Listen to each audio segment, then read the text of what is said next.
What's your name, buddy? Jacob. When God looks at you on Judgment Day and he says, Jacob, why should I let you into heaven? What would you say?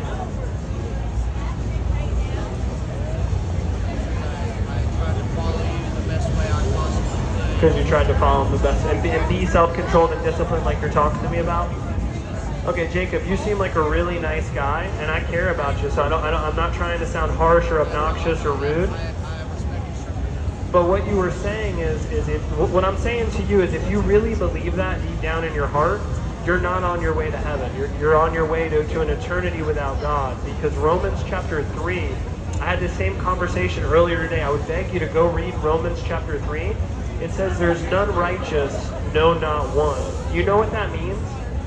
There's none righteous, no, not one. Which means that we're all unrighteous. Does that make sense? Do you know what that means?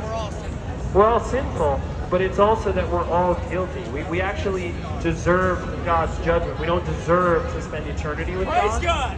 And so the Bible says that death... Hold on, I'm just asking him a question. The Bible says that death is the wages for sin. We know we don't want to die, and we certainly know we don't want the second death, the lake of fire. That's serious. We fear that. Seems like you have some fear of that. But you're under the burden of trying to earn it yourself, and you just can't do it, man. You could never fulfill the law, neither could I. Because this is what you need on Judgment Day. On Judgment Day, you need the God who knows every thought you've ever had and seen every deed you've ever done. And he needs to look at Jacob and say, Jacob is not guilty. Not that he's a sweetheart, not that he feeds the homeless or takes care of his family. God has to look at you and say, Jacob is not guilty, and he can dwell with the holy God for all eternity. And if you'll humble yourself, you'll see there's no hope in that. There's no hope in you being self-controlled. There's no hope in discipline.